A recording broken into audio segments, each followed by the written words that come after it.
Welcome to this presentation on ray tracing and how it can be used effectively in your mobile graphics applications. My name is José Emilio Muñoz and I'm part of the Ecosystem and Engineering team in ARM. In this presentation, we will first talk about what ray tracing is and what it can help you achieve.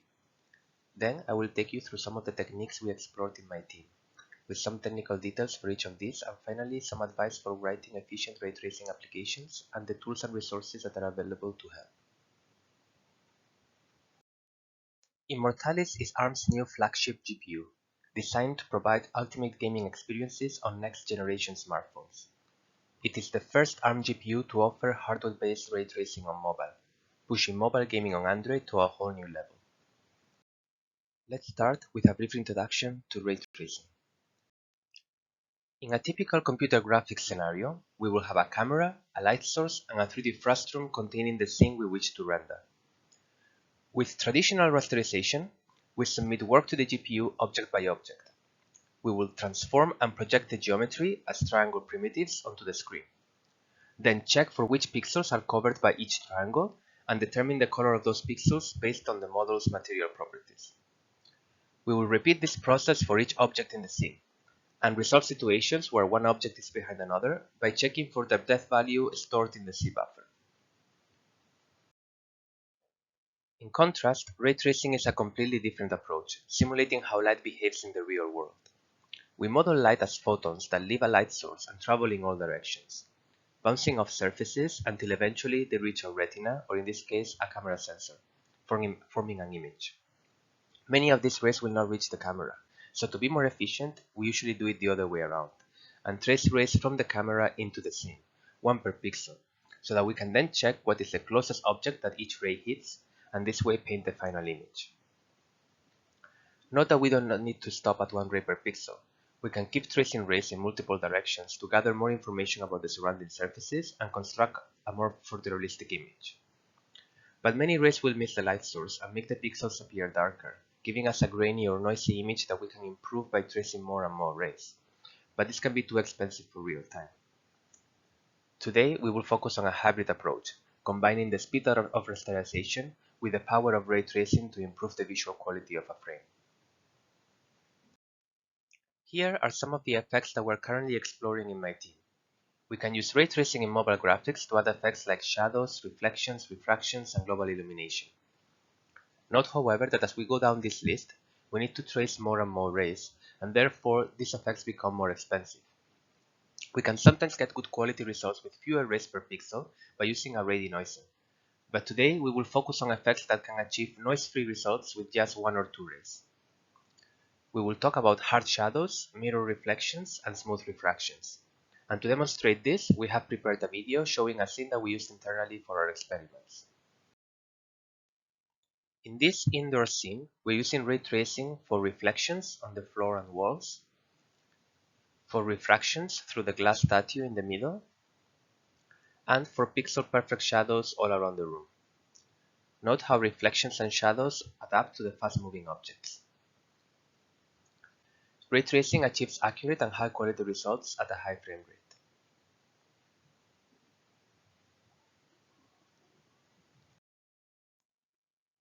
Here are a few more technical details about this demo. It is based on the Kronos Vulkan samples framework, which is open source and cross-platform, so we could develop the application on desktop and easily build for Android anytime. We're using a deferred rendering approach. After saving color, normals, depth, and other attributes of the scene into a G buffer, we compute the lighting of each pixel. Then we use ray tracing to render shadows, reflections, and refractions as a post-processing effect, and combine them all into the final image. This was useful to analyze each effect in isolation, but also to explore optimizations, such as computing the effects at a lower resolution. With this pipeline, we could achieve 40 frames per second on a mobile device with the ARM Immortalis GPU, and we believe there is still room for optimizations. As I mentioned, we're using the Vulkan API, so now I will briefly introduce the Vulkan ray tracing extensions. For ray tracing, the first thing that we need is an acceleration structure. An acceleration structure organizes the geometry in the scene so that we can efficiently narrow down what rays intersect. We need to use the VKKHR acceleration structure extension. and although the actual structure is opaque and defined by the implementation, it is usually a kind of tree, and the API gives us some options to control the topology and keep it balanced. The API then makes a distinction between bottom-level and top-level acceleration structures. Bottom-level structures contain the actual geometry data, usually as triangles, but could also be mathematically defined models. This data is then usually organized in a hierarchy of bounding volumes, so that when we cast a ray, we can minimize the number of triangle intersection checks. In the case of this model on the right, we will only need to iterate through the triangles contained in the boxes that are intersected by the ray, and we can ignore the rest. The top-level acceleration structure then uses instances to group bottom-level structures with their properties, such as transform matrix, which can be efficiently updated for animations, or a custom ID, which can be used to define a material, for example. Note that we can efficiently have two copies of a model to use the same bottom-level acceleration structure, as we do in the case here of the flying drones in our scene. Now that we have an acceleration structure, we then need a way to define and trace the rays, and for that Vulkan offers two options. The first option is to use VKKHR ray tracing pipeline. As with the Vulkan compute and graphics pipelines, we need to define a set of shaders that will control the GPU operations, and in this case, we need to generate and trace rays in our scene. In orange, I show the new shader stages. First, the ray generation shader defines the origin and direction of each ray that we wish to trace. As the GPU traverses the acceleration structure, it may call an intersection shader if it intersects user-defined geometry, or an any hit shader if it intersects transparent geometry, for example. Otherwise, one of two things can happen. Either the ray does not hit anything in the scene, in which case we call the mist shader and then use it to sample an environment map, for instance, or we hit opaque geometry, and in this case the GPU invokes our closest hit shader. In this shader, we can then determine what data we need from the object that we intersected and return that to the ray generation shader. For instance, we may sample a color that can then be stored in an output image.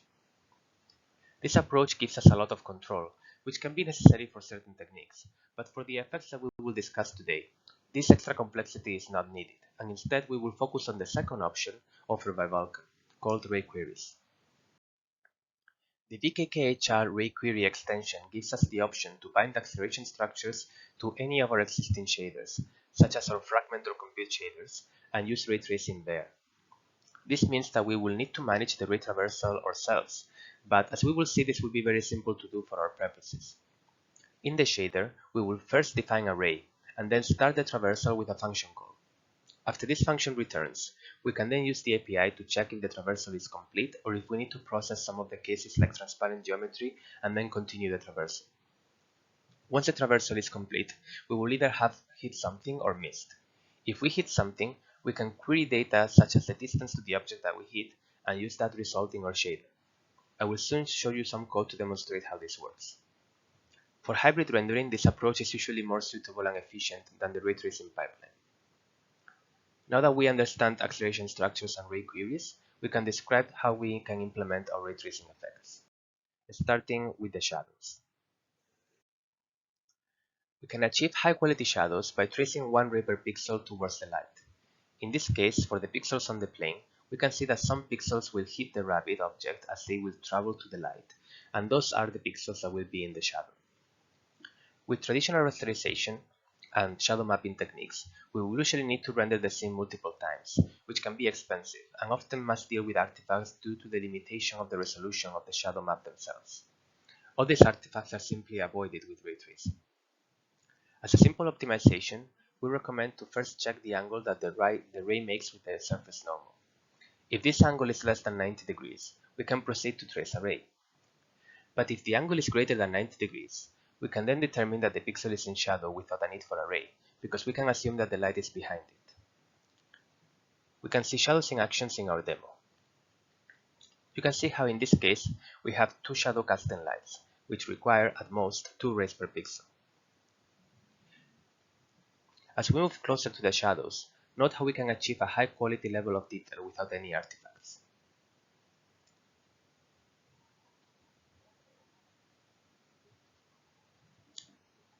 And of course, they are updated in time with animations. Notice how they scale and deform accurately over the surfaces of the scene.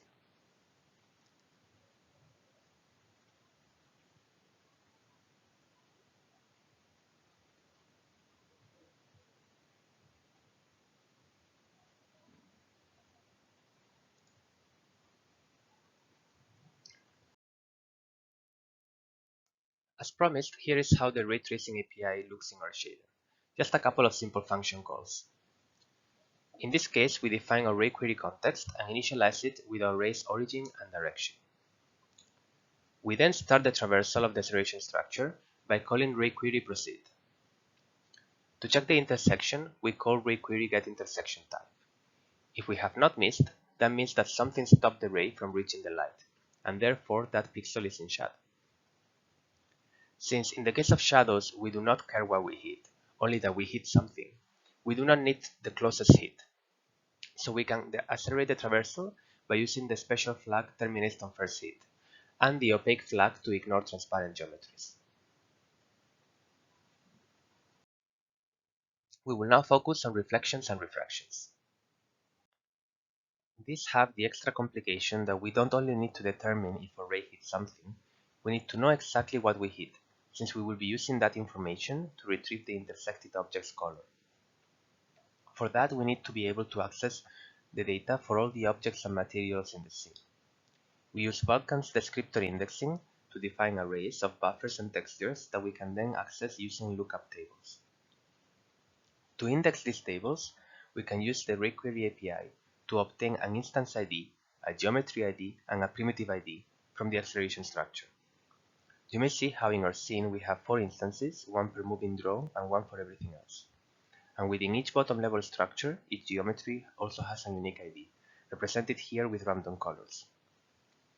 As we build the acceleration structure, what we do is we keep track of how many geometry an instance, each instance contains, and make sure that everything can be uniquely identified using the sum of the instance ID and the geometry ID. We build a set of lookup tables so that with this unique identifier, we can access everything that we need to render the intersected triangle. With the primitive ID, we can access the relevant index buffer and retrieve all the vertex attributes, including texture coordinates. The API also provides barycentric coordinates of the intersection point, so that we can then mimic a fragment shader and interpolate the attributes.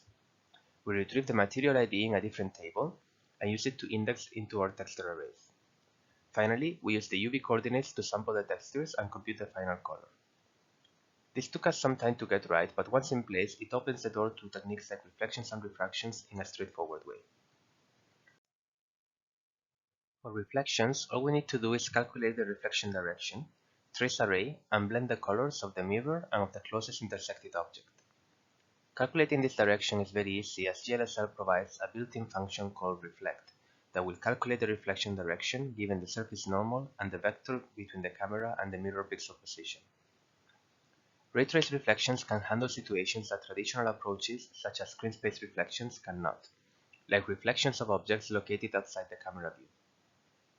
In our demo, we are exaggerating reflections for demonstration purposes, but most of the time, since they will be blended with the color of the reflected surface, we could optimize the technique by simplifying the calculation of the reflected color rather than using full PBR. Here you may see how the scene looks with and without reflections.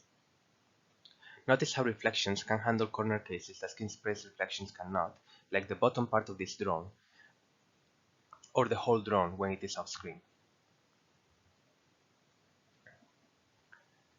With traditional rasterization, we will probably need to submit more draw calls for these objects to achieve this, or maybe fall back to sampling an environment map.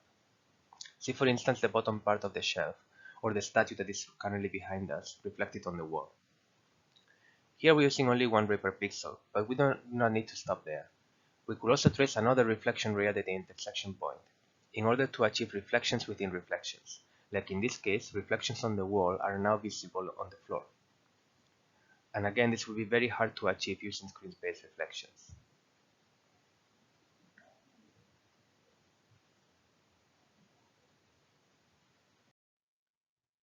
Refractions simulate light traveling more slowly as it is transmitted through different mediums. In our case, we have air and glass. As light travels more slowly through the statue, it changes direction, and it causes it to show a distorted view of the objects on the other side. To calculate the change in direction of the rays as they travel through the glass, we can again use GLSR's built-in function refract, which takes an incoming direction, the surface normal, and the ratio of indices of refraction associated to each medium. Here we show the refractions on and off on the statue.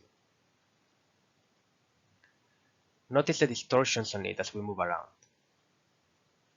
Once again, this will be very difficult to achieve with rasterization techniques. We could approximate it by rendering back faces and using the back normals to sample an environment map, but this is limited and cannot easily handle animated objects.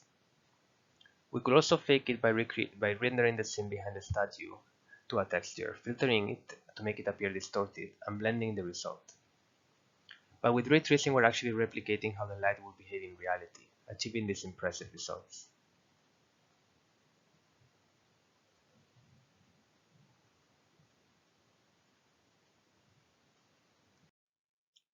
Hopefully, these examples for shadows, reflections, and refractions have shown that ray tracing is easy to use and can make games more realistic and immersive. To conclude, I will briefly describe a few things to consider to write efficiently ray query applications. It is important to be mindful of how many rays are used and how. So as always, the advice from ARM is to profile early and often, and to measure the impact of any changes. To assist here, ARM offers a free suite of tools known as ARM Mobile Studio. Since ray query code appears in shaders, we can use the Mali offline compiler to run some static analysis and flag inefficient uses of the API. For instance, there are cases where the GPU cannot easily parallelize ray traversals, and it is forced to use an unoptimized slow traversal path. Our ARM GPU Best Practices developer guide, which I will link at the end of this presentation, provides examples of which scenarios will cause this to happen. However, if you ensure that you're using a single call to ray query proceed for each call to ray query initialize, and you call them unconditionally, your code is more likely to perform well. In this example, we're calling ray query proceed twice after a call to ray query initialize, which means that our shader is likely to run slowly. The Mali offline compiler will flag this in its analysis report. All you need to do is use the offline compiler executable and direct it to your shader. It will produce a report like this with details that can help find bottlenecks and optimize your shader. But in this case, for ray query, I highlight the two relevant parts of the report. One is saying that we're hitting the slow traversal case, and therefore the other part says that we were allocating extra traversal context, which we want to avoid.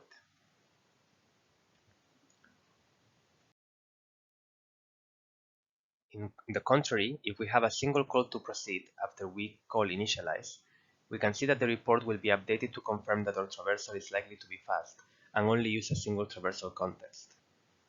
As you can see, rather than inspecting the shader manually, the offline compiler can help us detect this early and optimize accordingly. Of course, it is not always possible to avoid these usages, but for all the effects that we have demonstrated in this presentation, we can easily avoid the slow path scenario. Our Mobile Studio also offers a system profiler called Streamline, which can also help detect frames with slow traversals and possibly guide you to areas of the scene to optimize. So I strongly recommend you try these tools to optimize your applications for ARM GPUs. Regarding acceleration structures, if possible, minimize having to update them by reducing the number of dynamic elements in the scene.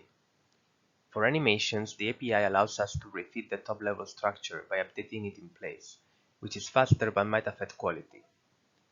When building acceleration structures, you can also provide flags that give hints to the implementation in order to use the most efficient and appropriate algorithm in each case. For example, use fast trace for static acceleration structures and fast build for the top-level structure that will be updated for animations. The API also allows us to build structures on the CPU, which might provide a speed up if your application is GPU bound.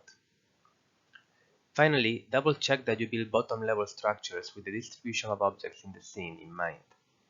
In this simple example, notice how the way we group the geometry affects the number of boxes intersected by this ray. In the top case, we have overlapping structures, so they are both intersected, and we need to iterate through all the geometry. In the bottom case, we avoid the overlap, and so also avoid having to check almost half of the geometry in the scene, which is more efficient. And this is all we have for today. You will find more best practice advice in our ARM GPU Best Practice Developer Guide, which we update regularly. Here is also the link to download our free tools, and to the Vulkan samples repository, which contains code references for some of the techniques we described today. Also have a look at our technical blogs in our community page. I hope this presentation made you excited to learn more about ray tracing and feel confident to try the Vulkan ray tracing API. Thank you very much for listening.